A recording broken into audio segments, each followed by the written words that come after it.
isang panibagong vlog. Welcome na naman ulit sa ating channel. Diba? Nag-live tayo ngayon. Hindi live. Yung parang harap-harapan pag-uusap pa. I-share ko kasi sa inyo guys na yung naranasan namin kanina. Kanina ko lang nalaman talaga na totoo talaga yung kutob ko na scammer talaga yung kausap ko, no? Yung manager namin. Awareness naman sa may mga tindahan at sa may mga GCash dyan na ginagawang hanap buhay. Siyempre sa ating mga tindahan, awareness talaga ito dahil kanina mainit-init pa talaga guys no, nag-usap na kami ng aking manager na ginamit talaga or na ano talaga ng scammer yung kanyang account.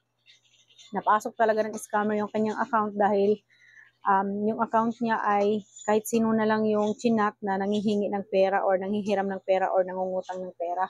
Tapos pati rin ata yung account ko ay naipasok din kasi nakausap ng scammer ako pero hindi pala kasi wala ng dinidelete niya.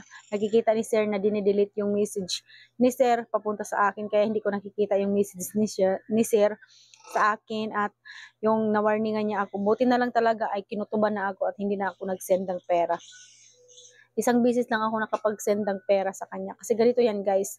10 PM ng gabi, LSGs, ay nag-message si sir sa akin na kung nag-Gcash pa daw ako. Siyempre, nag-Gcash kasi 'di ba nag-Gcash pa ako kasi yan din yung hanap buhay ko dito sa sa tindahan namin is yan, dagdag paninda yan dito, dagdag kita yan dito sa aking tindahan yung Gcash kasi yung mga kilala ko lang din yung nagpapa-Gcash dito. Yun lang din yung pinapayagan ko yung magpapa-cash out at magpapa-cash in. Mga kilala ko lang kasi natakot din ako no minsan malaking halaga na pera tapos magpapa-cash in at saka cash out ka.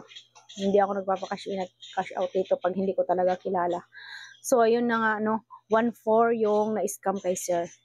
Kasi akala ko talaga siya talaga yung kachat ko, hindi na pala. Yung scammer na pala yun.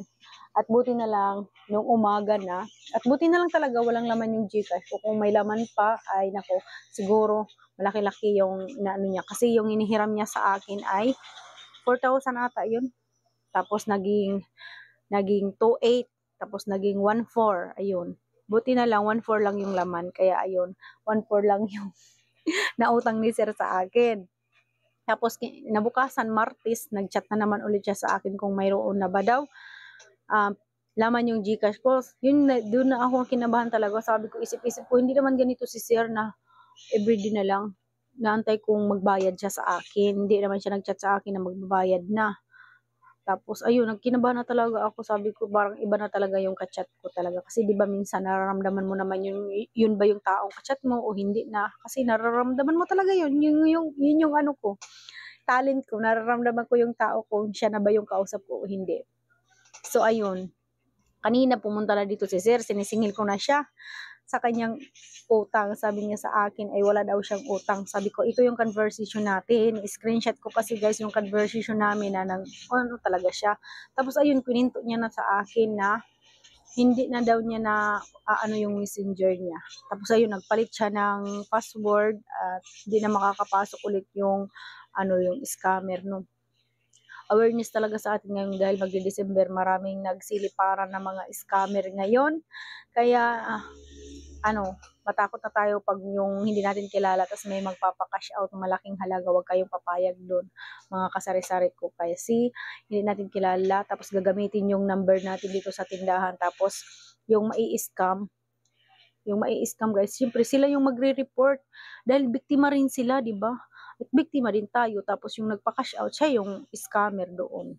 Kasi may nangyari na yan doon sa aking kasari-sari store na ginamit niya yung number niya sa tindahan. Wala siyang kaalam-alam. Yung nagpa-cash out yung scammer doon dahil yung nagpadala ng pera ay na-scam din yun dahil ginamit niya yung number sa tindahan, 'di ba? Kaya kilalanin talaga natin. Buti pa naman kung kunting halaga lang yun. 5K yun. 'Di ba? Alam niyo na kung sino yung tinutukoy ko. Ewan ko kung na-solve na yung problema niya.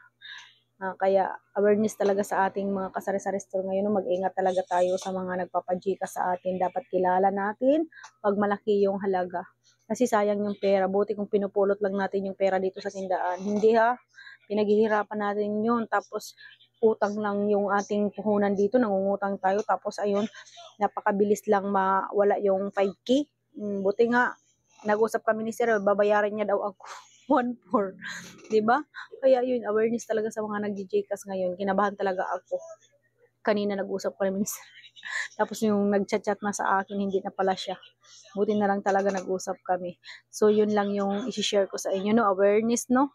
So, awareness sa mga tindahan. So, yun lang naman. At maraming salamat. Thank you for watching, guys. Sana may nalalaman kayo sa aking mga pinagsasabi dito. Bye!